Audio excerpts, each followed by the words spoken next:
Students, how are you? Welcome to my YouTube channel Pankaj physics Gulati. देखिए students, आज आपके लिए बहुत ही गुड न्यूज़ है। आज आपके इस फेवरेट चैनल पर क्लास 10th एनसीईआरटी मैथ का सिलेबस जो है वो स्टार्ट होने जा रहा है। और जो हम पहला चैप्टर कवर करेंगे क्लास 10th मैथमेटिक्स का, उसका नाम है सरफेस एरिया एंड वॉल्यूम। यहाँ पर आपको क्लास 10th मैथमेटिक्स की एनसीईआरटी की एक्सरसाइजेज जो हैं उसका हर एक क्वेश्चन जो है वो ब्लैक बोर्ड पर करके दिखाया जाएगा। तो स्टूडेंट्स, हम स्टार्ट कर रहे हैं आज एक्सरसाइज नंबर 13.1 जो कि है surface area and volume class 10th से रिलेटेड। तो पहला क्वेश्चन से हम स्टार्ट करेंगे। पहले क्वेश्चन की जो स्टेटमेंट है पहले वो देख लीजिए।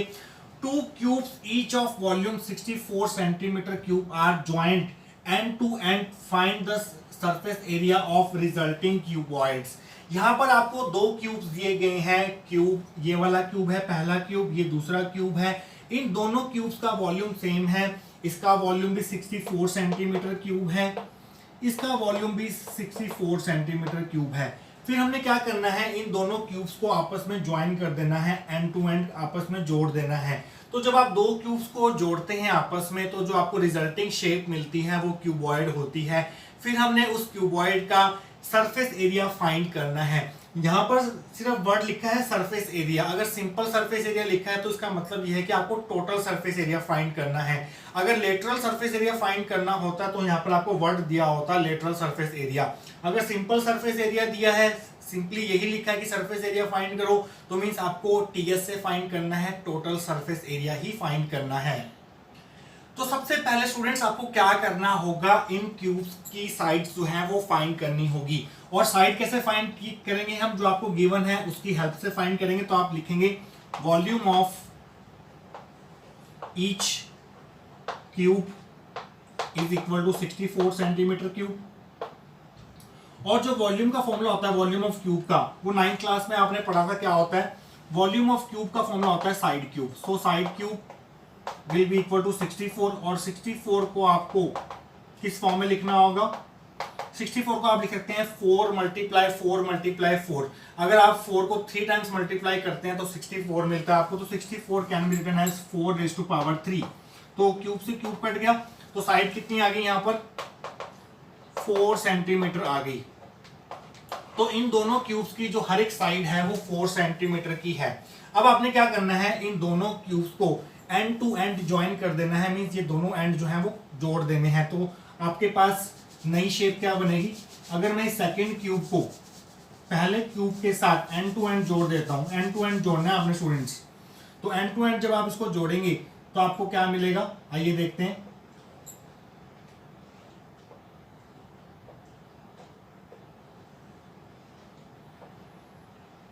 ये लीजिए स्टूडेंट्स, दोनों क्यूब्स को, ये हमारा पहला क्यूब था, ये दूसरा क्यूब था, दोनों को एंड टू एंड जोड़ दिया। तो जब आपने दो क्यूब्स को आपस में ज्वाइन किया तो आपको कैसी शेप जो है वो देखने को मिल रही है, एक क्यूबॉइड देखने को मिल रहा है, जिसकी डायमेंशंस क्या होंगी, क्यूबॉइड में जो लेंथ होती है, ब्रेड्थ होती है, हाइट होती है, वो अलग अलग होती हैं। तो पहले क्यूब की जो साइड थी वो 4 थी, दूसरे क्यूब की जो साइड थी वो भी 4 थी। अब जो रिजल्टिंग क्यूबॉइड बना है उसकी जो लेंथ हो गई है वो कितनी हो गई है, 4 + 4। तो इसकी जो लेंथ हो गई है वो कितनी हो गई है, 8 सेंटीमीटर। ये आपकी क्या है, लेंथ है। और पहले क्यूब की ब्रेड्थ कितनी थी, साइड के बराबर थी, साइड कितनी थी इसकी 4, और इसकी हाइट कितनी थी, ये हाइट मान लीजिए, ये ब्रेड्थ मान लीजिए। तो जो हमारा रिजल्टिंग क्यूबॉइड बना है उसकी भी जो हाइट है वो 4 सेंटीमीटर है, और जो हमारी ब्रेड्थ है वो भी 4 सेंटीमीटर है। तो उसमें कोई चेंज नहीं आएगा। तो जो हमारा रिजल्टिंग क्यूबॉइड बना है उसकी लेंथ जो है वो 8 सेंटीमीटर होगी। 4 + 4 करके 8 निकाला हमने। हाइट जो है वो 4 सेंटीमीटर होगी, क्योंकि जो साइड निकली थी क्यूब की, दोनों क्यूब्स की वो 4 सेंटीमीटर निकली थी, और जो ब्रेड्थ होगी वो भी 4 सेंटीमीटर होगी। तो स्टूडेंट्स, हमें तीनों डायमेंशंस मिल चुकी हैं, लेंथ, ब्रेड्थ और हाइट मिल चुकी है। तो हम टीएस से निकाल सकते हैं, और हम टीएस से निकालेंगे नेक्स्ट सेक्शन के अंदर। तो डियर स्टूडेंट्स, लास्ट सेक्शन में हमने क्या देखा कि जब हमने दो क्यूब्स को आपस में कंबाइन किया तो हमें जो रिजल्टिंग शेप मिली वो एक क्यूबॉइड मिली, और जो क्यूबॉइड की लेंथ निकल के आई वो इन दोनों साइड्स के सम के बराबर निकल के आई। मींस 4 + 4 8 सेंटीमीटर के बराबर निकल के आई। जबकि जो हाइट थी रिजल्टिंग क्यूबॉइड की और जो ब्रेड्थ थी रिजल्टिंग क्यूबॉइड की, वो दोनों जो है साइड ऑफ द क्यूब्स के बराबर थी, मींस 4 सेंटीमीटर के बराबर ही थी। तो अब क्या लिखेंगे, अब length L of resulting cuboid is equal to 8 centimetre. जो आपको रिजल्टिंग क्यूबॉइड मिला है उसकी लेंथ कितनी है, 8 सेंटीमीटर। वो कैसे आई, 4 + 4 करके।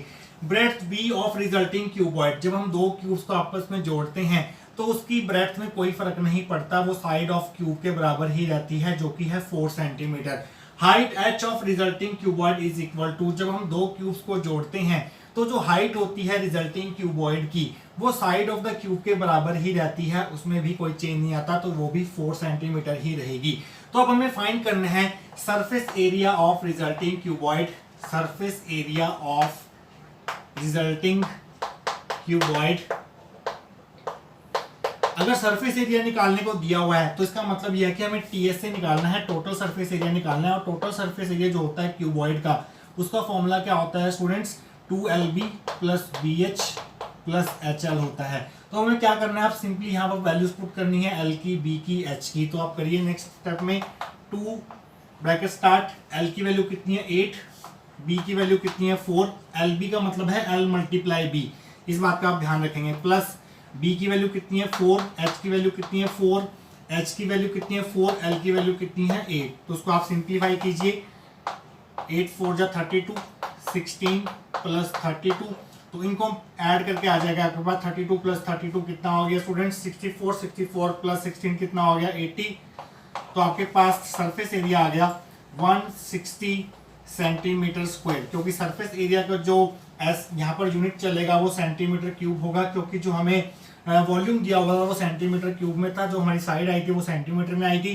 तो हमारा जो सरफेस एरिया होगा that will be in centimetre square. तो इस चीज का आपको ध्यान रखना है, यूनिट बहुत ही ध्यान से लिखना है आपको। तो स्टूडेंट्स यहाँ पर आपका पहला क्वेश्चन जो है वो कंप्लीट होता है। इसके बाद हम शुरू करेंगे सेकंड क्वेश्चन ऑफ एक्सरसाइज 13.1।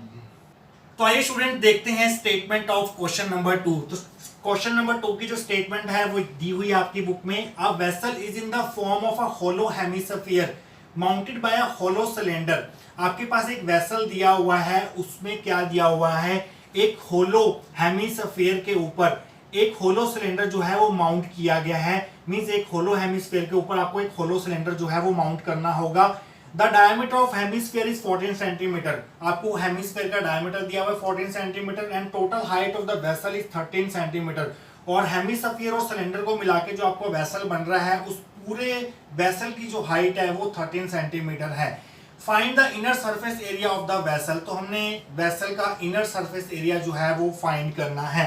तो सबसे पहले आपको फिगर ड्रॉ करनी होगी, बिना फिगर के तो ये क्वेश्चन जो है आप सॉल्व नहीं कर पाएंगे।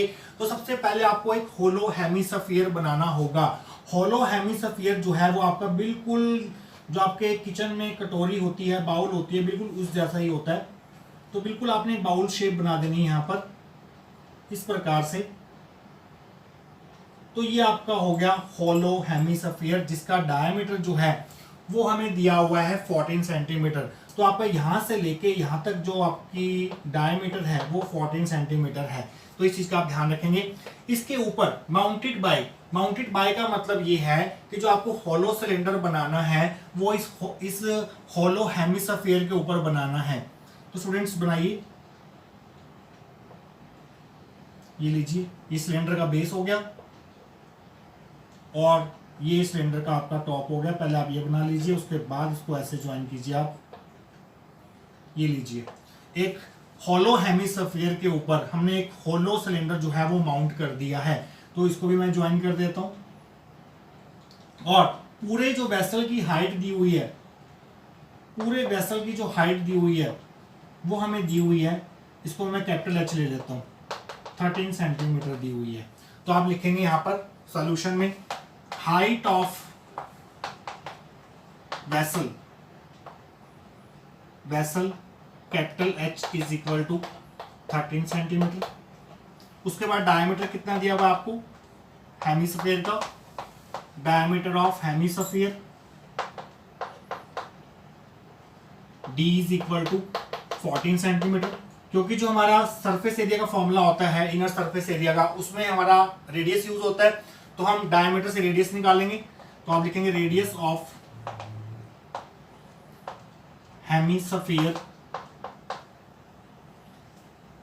Small r is equal to, radius का फॉर्मूला क्या होता है, डायमीटर अपॉन 2, डायमीटर का हाफ होती है रेडियस, तो ये आ गया 7 सेंटीमीटर। तो स्टूडेंट्स जो आपके पास रेडियस निकल के आई है, रेडियस कहाँ से कहाँ तक होती है, सेंटर से यहाँ तक, एक एंड से सेंटर तक का डिस्टेंस होती है रेडियस, यहाँ से लेके यहाँ तक आपका 14 था, तो रेडियस कितनी हो जाएगी 7, ये भी 7 हो गया, ये भी 7 हो गया, और ये भी रेडियस है एक प्रकार की, ये भी रेडियस है, ये भी हेमिस्फीयर की रेडियस है, तो ये भी 7 हो गया। तो स्टूडेंट्स अगर आपके पास यहां से लेके यहां तक, इसको मैं चलो ये ओ नाम दे देता हूँ, ओ पॉइंट दे देता हूँ इसको, और इसको दे देता हूँ ए पॉइंट, और इस पॉइंट को दे देता हूँ बी पॉइंट।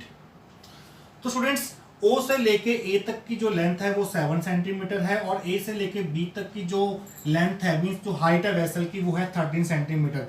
तो अगर आपको सिलेंडर की हाइट निकालनी हो तो सिलेंडर की हाइट कितनी बनेगी, ओ बी बनेगी। वो आप कैसे निकाल सकते हैं, जब आप इस पूरे वेसल की हाइट में से ये जो 7 सेंटीमीटर वाला पोर्शन है ओ ए, ये माइनस कर देंगे तो आपको ये चीज मिल जाएगी जो कि सिलेंडर की हाइट होगी।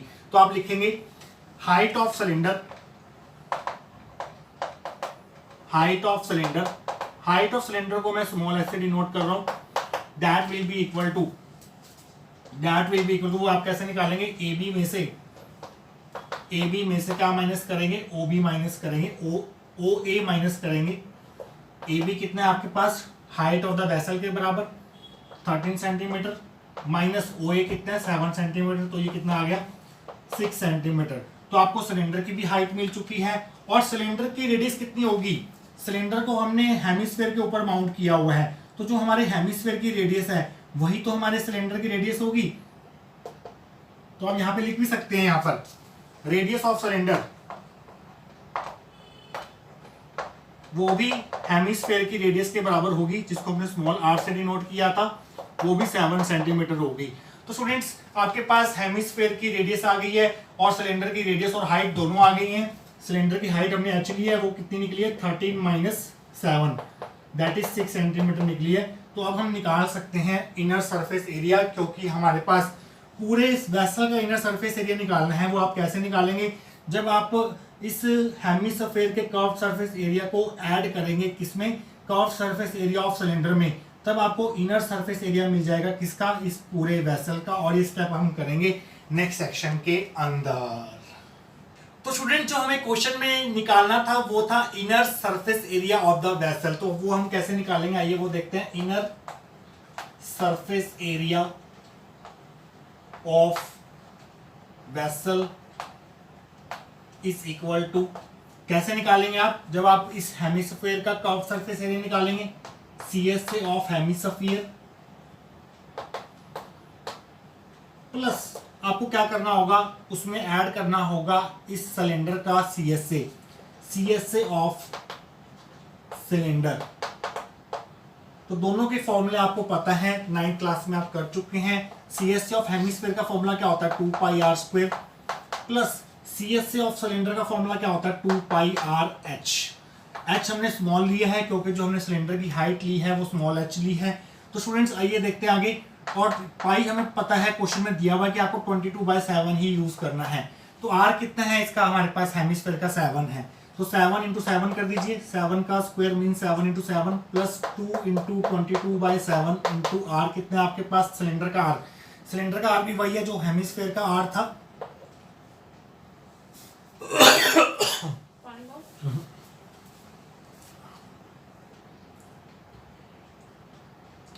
इनटू हाइट सिलेंडर की कितनी निकाली आपने 6 निकाली थी, ये रही height of cylinder h is equal to 6 centimetre. तो अब आपको इसको सॉल्व करना है, तो 7 किया, 7 कट गया, 44 × 7 प्लस 44 × 6, 44 कॉमन ले लीजिए, 44 कॉमन लेंगे, अंदर बचेगा 7 + 6, 44 × 13 आ जाएगा। और 44 × 13 कितना होता है, 44 × 13 इज 572 सेंटीमीटर स्क्वायर। तो स्टूडेंट्स आपके पास inner surface area of vessel आ गया है 572 सेंटीमीटर स्क्वायर। तो आप प्रॉपर आंसर लिखेंगे, inner surface area of vessel is equal to 5 centimetre square. तो स्टूडेंट्स जब आप आंसर निकालते हैं तो उसको इस बॉक्स में जरूर लिख के आइए, ताकि एग्जामिनर की नजर अच्छे से आपके आंसर पे पड़ जाए। तो ये चीजें जो है एग्जामिनर को इंप्रेस करने के लिए बहुत जरूरी होती हैं। तो ये आपके पास फाइनल आंसर आ गया। सरफेस एरिया का ऐसे यूनिट जो है सेंटीमीटर स्क्वायर हमने लिया है, क्योंकि हमें जो डायमेंशंस गिवन थी वो सेंटीमीटर में थी, तो आपको सेंटीमीटर स्क्वायर ही लेना होगा यहाँ पर। तो स्टूडेंट्स यहाँ पर हमारा सेकंड क्वेश्चन कंप्लीट होता है। इसके बाद हम स्टार्ट करेंगे क्वेश्चन नंबर 3 ऑफ एक्सरसाइज 13.1। तो आइए बच्चों क्वेश्चन नंबर 3 की स्टेटमेंट पढ़ते हैं। पहले क्वेश्चन नंबर 3 की स्टेटमेंट है, a toy is in the form of a cone of radius 3.5 centimetre mounted on a hemisphere of same radius. आपको एक टॉय गिवन है जो एक कोन की शेप में है और उस कोन को माउंट किया गया है एक हेमिस्फीयर के ऊपर, और उस हेमिस्फीयर की भी रेडियस उतनी ही है जितनी आपकी कोन की रेडियस है, मींस 3.5 सेंटीमीटर है। The total height of the toy is 15.5 centimetre. पूरे टॉय की हाइट मींस कोन और हेमिस्फीयर को मिला के जो आपका टॉय बन रहा है, उस पूरे टॉय की जो हाइट है वो 15.5 सेंटीमीटर है। Find total surface area of toy. तो पहले हमें एक फिगर ड्रॉ करना होगा। सबसे पहले हमें कोन बनाना होगा। कोन आप जानते हैं किस प्रकार से बनता है। कोन हैज अ सर्कुलर बेस, ये उसकी स्लैंट हाइट है ये वाली। तो ये कोन है हमारे पास, और इस कोन की जो रेडियस है वो दी हुई है 3.5 सेंटीमीटर, मीन्स ये हो गया हमारा 3.5 सेंटीमीटर। और इस कोन को माउंट किया गया है सेम रेडियस के हेमिस्फीयर के ऊपर। तो नीचे आपको एक हेमिस्फीयर बनाना है इस प्रकार से। तो यहां से लेके यहां तक, इस पॉइंट से लेके इस पॉइंट को मैं ओ दे देता हूं, इस पॉइंट को मैं दे देता हूं ए। तो ओ से लेके ए तक की जो लेंथ होगी वो रेडियस ऑफ हेमिस्फीयर के बराबर होगी, मीन 3.5 सेंटीमीटर ही होगी। और पूरे वेसल की जो हाइट दी हुई है, मींस ए से लेके बी तक का जो हाइट है, इसको मैं कैपिटल एच ले लेता हूं। ये दी हुई है हमें 15.5 सेंटीमीटर। हमें इस कोन की हाइट नहीं पता, तो हम पहले कोन की हाइट निकालेंगे। वो हम कैसे निकालेंगे आइए वो देखते हैं। Height H of vessel, vessel नहीं टॉय है तो टॉय लिखेंगे। पिछले क्वेश्चन में वेसल दिया हुआ था। और तो हमारे पास इस कोन की हाइट कैसे निकलेगी, वो कैसे निकाल सकते हैं आप। जब आप इस पूरे हाइट में से, टॉय की हाइट में से अगर ये डिस्टेंस माइनस कर देते हैं, OA लेंथ को माइनस कर देते हैं, तो आपके पास ये आ जाएगा, OB आ जाएगा, which will be the height of the cone small h। तो स्मॉल h आप कैसे निकालेंगे, हाइट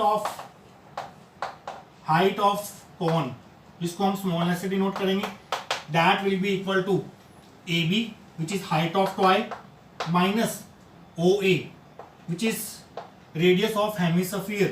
AB कितना है 15.5, OA कितना है 3.5, तो ये कितना आ गया आपके पास 12 आ गया। तो इसके आपकी हाइट आ गई कोन की, वो आ गई 15.5 माइनस 3.5 इज इक्वल टू 12। तो आप सिंपली 12 भी लिख सकते हैं, चाहे तो आप ये चीज यहाँ पर शो करके लिख सकते हैं। तो स्टूडेंट्स जब हम सरफेस एरिया निकालते हैं किसी भी कोन का, तो उसमें स्लैंट हाइट L की जरूरत पड़ती है, तो हमें L निकालना होगा। पहले आप L कैसे निकालेंगे आइए वो देखते हैं। पहले तो आप यहाँ पर सेंटीमीटर जरूर लगाएंगे, इसको लिखना मत भूलिएगा सेंटीमीटर को। उसके बाद हमें निकालनी है slant height L of cone. Cone की स्लैंट हाइट का फॉर्मूला क्या होता है, 9th क्लास में हमने पढ़ा है, r² प्लस h² होता है। r कितना है इसका, कोन का रेडियस कितना है 3.5 का स्क्वायर, प्लस h कितना निकाला है कोन का आपने 12 निकाला है ऊपर अभी। तो पॉइंट्स को सिंप्लीफाई करने से अच्छा इसको आप डिजिट्स में कन्वर्ट कर लीजिए। 3.7 को आप कैसे लिख सकते हैं, 7/2 इज 3.5 प्लस 12 का स्क्वायर 144। इसको और सिंप्लीफाई करते हैं, इज इक्वल टू 49/4 प्लस 144। इनका एलसीएम लीजिए, 49 4 एलसीएम आ गया, ऊपर आ जाएगा 4 into 144 it is 576 plus 49 is 625/4। 625 का स्क्वायर रूट क्या होता है 25, और 4 का स्क्वायर रूट क्या आता है 2। तो स्लैंट हाइट आपकी आ गई है 25/2 सेंटीमीटर। तो स्टूडेंट्स अब हमें निकालना है total surface area of toy, और वो उसे निकालने के लिए मुझे यहाँ से स्टेटमेंट जो है वो रब करनी होगी। तो पहले मैं स्टेटमेंट को रब करता हूँ। तो स्टूडेंट्स हमें क्वेश्चन में पूछा गया था कि टोटल सरफेस एरिया फाइंड करना है टॉय का। तो हम कैसे फाइंड करेंगे total surface area of toy, वो आप कैसे फाइंड कर सकते हैं। अगर आप हेमिस्फीयर के सीएसए में curve surface area of hemisphere में ऐड कर देते हैं curve surface area of cone, तो आपको मिल जाएगा total surface area of toy. तो सीएसए ऑफ हेमिस्फीयर का फॉर्मूला क्या होता है 2πr² plus CSA of cone का फॉर्मूला क्या होता है πrl। इसलिए हमें l निकालने की जरूरत पड़ी थी क्योंकि फॉर्मूले में l यूज हो रहा है। तो आइए वैल्यूज पुट करते हैं। 2 × 22/7 × r कितने आपके पास 3.5 है ना, तो 3.5 को मैं वैसे लिख देता हूँ 7/2। r² है तो 2/7/2 लिख देता हूँ। 22/7 पाई आपको 22/7 ही लेना था, क्वेश्चन में मेंशन था ये चीज। r ये है कोन का रेडियस, कोन की रेडियस कितनी है 3.5 सेंटीमीटर। 3.5 को मैं कैसे लिख सकता हूँ 7/2, कोई फर्क नहीं पड़ेगा क्योंकि 7/2 भी 3.5 होता है। l कितना निकाला अभी आपने 25/2 निकाला है, तो यहाँ पुट कर दीजिए 25/2। तो यहाँ पर जो कट हो रहा है कट कर दीजिए और यहाँ पर कटिंग कर दीजिए, तो ये आ जाएगा आपके पास इज इक्वल टू 11 × 7 77 प्लस जब आप इसको सॉल्व करेंगे 11 × 25 तो ये कितना आएगा आपके पास, पहले वो देख लेते हैं। 25 1 जा 25 25 275/2 आएगा इसको सॉल्व करके सेकंड टर्म को, और 275/2 का हाफ कितना होता है 137.5। इन दोनों को ऐड कर दीजिए तो ये आ जाएगा 214.5 सेंटीमीटर स्क्वायर। ये कैसे आया 275/2, इस टर्म को सॉल्व करके आया था। जब आप 25 को 11 से मल्टीप्लाई करेंगे तो 275 आएगा अपॉन में 2, और 275/2 होता है हमारे पास 137.5। तो स्टूडेंट्स हमारे पास टोटल सरफेस एरिया आ गया टॉय का 214.5 सेंटीमीटर स्क्वायर। तो यहाँ पर खत्म होते हैं स्टूडेंट्स आपके 13.1 एक्सरसाइज के 3 क्वेश्चंस। बाकी के जो क्वेश्चंस हैं वो आने वाले वीडियोस के अंदर मैं अपलोड कर दूंगा, जिनका लिंक आपको नीचे डिस्क्रिप्शन बॉक्स में मिल जाएगा। तो स्टूडेंट्स आई होप आपको आज के जो क्वेश्चंस हैं वो अच्छे से क्लियर हुए होंगे। मिलेंगे बाकी बचे हुए क्वेश्चंस ऑफ 13.1 के साथ। Till then take care.